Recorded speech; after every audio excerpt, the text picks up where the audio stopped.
Hey guys, welcome back to the JPM Performance channel. It's time again for a shop tour.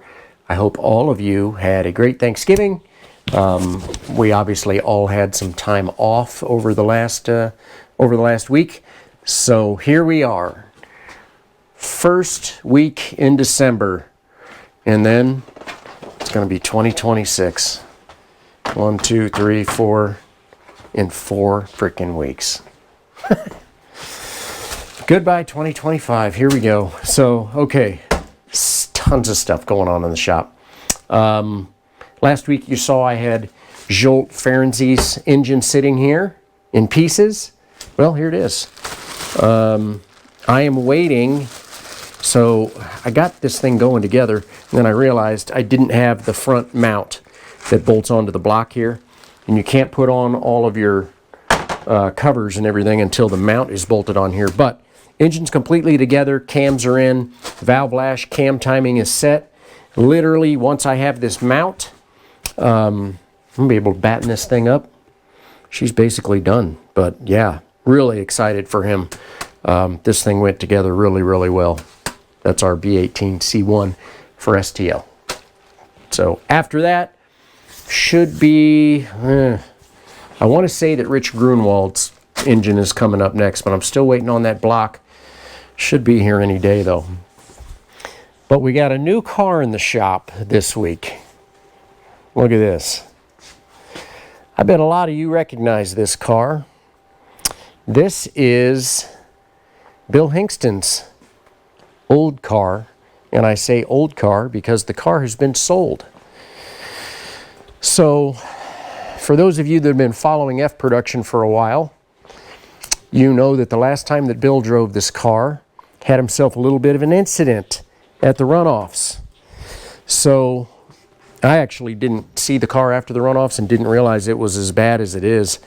But bonus, so for any of you that have ever fiddled with Miatas, you know that when this frame horn gets bent like this, depending on how bad the hit is, they always bend right back in here. If the chassis gets twisted, they bend right here under where the brake master would be. There's none of that. So this car just needs a front clip. Well, look what came with the car. We got a front clip that Bill provided. So Bill was obviously planning on fixing this car. We've got exactly what we need here to cut off the front of the car. It is such a nice car, guys. So when Bill built this car, you know, he and I talked a lot. He tried to mimic it after some of my builds, and it's really a nice car. It currently has an Emco dog ring transmission in it. The new owner, I was told, I can't say who it is quite yet. The new owner is not interested in a dog ring transmission. So one of the things that's going to be coming down the pipe very soon, and if you're watching this shop tour and you have a Miata and you're like, that's exactly what I've been looking for, somebody's going to get a pretty decent deal on an Emco transmission that is completely set up for a Miata. And what does that mean? Well, the Emco transmissions come with RX-7 bell housings. This one's been adapted already to a Miata. It also has the shifter done, custom shifter. It also has a power plant frame and a transmission mount that goes under the car to go into a Miata. If you're interested in this setup, plus drop gears, extra drop gears. If you're interested in this setup, hit me up. It's obviously not officially for sale quite yet, but since I know so many of you watch these shop tours, first come, first served.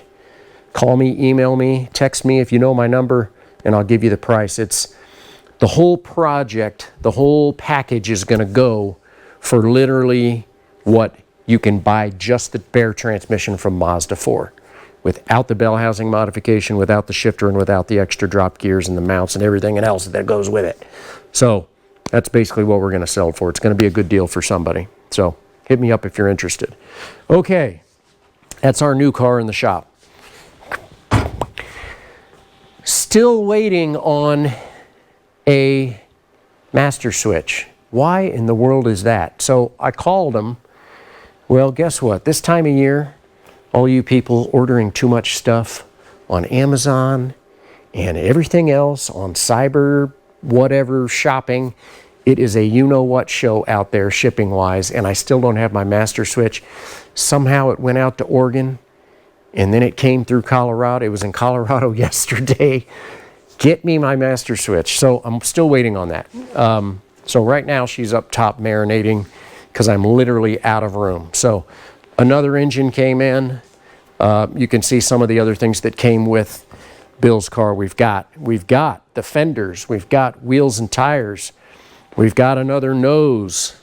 So we really have everything that we need to put that car together. So this all kind of came in with that setup.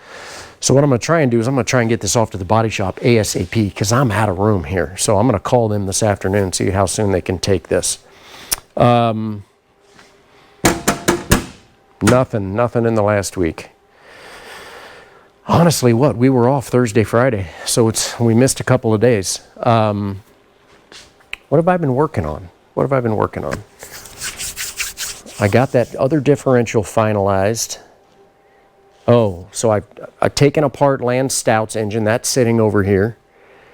Gosh, it's hard for me to remember everything that goes on around here.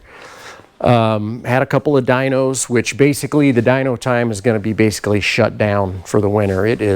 We got 3 inches of snow a couple days ago. I'm not opening that door and dynoing in the winter.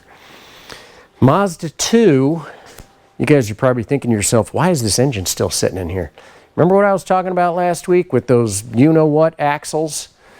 Well, here we go. Shout out of the week. I literally welded that tool to that axle and hit it with the gun, and it would not come. It will not come. So I get a text from, and he's gotten these shout outs before. Mr. Bill Lampkin sent me a text. He's like, "You're never gonna get that off of there." I'm like, "Damn it, Bill, I'm trying." He's like, "Don't." So he actually sent me a link to new outers. So I found a place where you can buy a whole new outer CV joint with the flange, with the stub axle and everything. So what I ended up doing was I cut the race, and I threw all that stuff away, so it's gone. But I cut the race, got all of the balls out, then I was able to pull these stubs off. And let me tell you something. So you can see where I ended up cutting through the race and cutting into this star washer, or this star drive. I put this thing, so I got that off, and it's got an internal circlip. And I put this thing in the press, and it took everything that 20-ton press would do. I had to double stack the metal on it, so he was right. It wasn't going to come off manually. But here's what I did. I disassembled both of them, got my measurements finalized, and because the splines were the same on both ends, I was able to measure, and I've got those all sent off. My one example with my 2 different lengths that I need off to Dutchman Motorsports or Dutchman Axles, whichever way you want to call them. I talked to them, and they said he said it was going to be like a week and a half turnaround for these axles. I'm like, are you serious? Finally, some serious service. I dig that. So I'm going to be able to have these back together in no time. So now that I've got this apart, I'll probably pull the engine and transmission. So getting close on that. So that's kind of the shop tour for this week. Like I said, we missed a couple days last week, so I don't have quite as much to show you, but I wanted to show you Bill's old car down there. You guys will find out soon enough whose car this is now. I'm pretty excited about it too. So have a great rest of your week. I appreciate you guys watching. Like I said, I hope you had a great Thanksgiving and a good weekend. I'll see you next week. Have a good rest of your week. Take care.